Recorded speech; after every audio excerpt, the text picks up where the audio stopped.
பஹல்காம் தாக்குதல் இந்தியா பாகிஸ்தான் நாடுகளுக்கு இடையில அணையாத அனலா பரவி வருது. எந்த நேரத்திலையும் ரெண்டு நாடுகளுக்கு இடையில தாக்குதல் நடத்தப்படலாம் அப்படின்னு எச்சரிக்கையும் விடுக்கப்பட்டிருக்கு. தாக்குதலுக்கு அப்புறமா இந்தியாவுக்கும் பாகிஸ்தானுக்கும் இடையிலான உறவுலையும் விரிசல் ஏற்பட்டிருக்கு. புதுதில்லி சிந்து நதிநீர் ஒப்பந்தத்தை நிறுத்தி வைக்கிறது, இஸ்லாமாபாத் மிஷன் வலிமையை குறைத்தல், பாகிஸ்தான் விமான நிறுவனங்களுக்கு அதன் வான்வெளியை மூடுதல் மற்றும் அதன் ராணுவ இணைப்புகளை வெளியேற்றுதல் உள்ளிட்ட பல தண்டனை நடவடிக்கைகளை இந்தியா அறிவிச்சது. இதற்கு பதிலளிக்கும் விதமா பாகிஸ்தான் பதிலடி நடவடிக்கைகளை எடுத்து சிம்லா ஒப்பந்தத்தை இடைநிறுத்தி இருக்கு. இந்த நிலையில பாகிஸ்தானை அவமதிக்கும் விதமா அந்த நாட்டுடைய கொடி மும்பையுடைய வில்லே பார்லே ரயில் நிலையத்திற்கு வெளியே படிக்கட்டுல ஒட்டப்பட்டிருக்கு. சங்கடத்தை ஏற்படுத்தும் விதமா இருப்பதா சொல்லி சிலர் விலகி போறாங்க, சிலர் அது மேல ஏறி நடந்தும் போறாங்க. இந்த நிலையில தான் பாகிஸ்தான் கொடிய பர்தா அணிஞ்ச பெண் ஒருத்தர் அகற்ற முயற்சி செஞ்சிருக்காரு.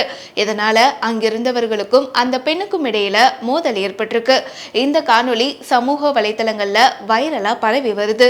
அந்த காணொளியில புர்கா அணிந்த பெண் ஒருத்தர் ரயில் நிலையத்துடைய படிக்கட்டுகள்ல ஒட்டப்பட்டிருக்கக்கூடிய கொடிய அகற்றுவதை பார்க்கலாம்.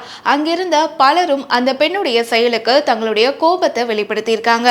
அந்த பெண் கூட வாக்குவாதத்திலையும் ஈடுபட்டிருக்காங்க. வில்லே பார்லே ரயில் நிலையத்தில் நடந்த சம்பவத்தை பாருங்க. பாத்திமா அப்துல்லை விட வெறி பிடிச்சவர், அவங்களுக்கும் நம்முடைய இந்தியாவுக்கும் எந்த தொடர்பும் இல்லை அப்படிங்கிற ரீதியில இணையவாசிகள் இந்த வீடியோவை பகிர்ந்து கருத்து சொல்லி வராங்க.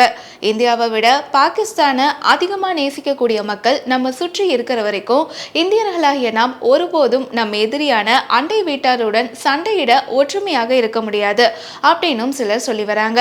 கடந்த மாதம் ஜம்மு காஷ்மீருடைய பஹல்காம்ல நடந்த கலவரத்துல ஒரு வெளிநாட்டு சுற்றுலா பயணி உட்பட 26 பேர் கொல்லப்பட்ட பஹல்காம் தாக்குதலுக்கு எதிராக பாகிஸ்தான் கொடிகள் ஒட்டப்பட்டுச்சு.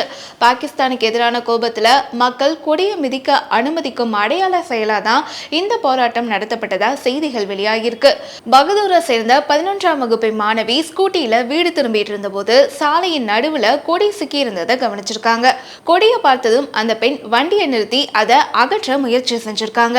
அவளுடைய செயல்களை அருகில் இருந்த ஒருத்தர் பதிவு செஞ்சிருக்காரு. மேலும் சுமார் 12 வினாடிகள் நீளமுள்ள அந்த காணொளி சமூக ஊடகங்கள்ல ரொம்பவே விரைவா பரவுச்சு. சரி, பஹல்காம்ல நடந்தது என்ன?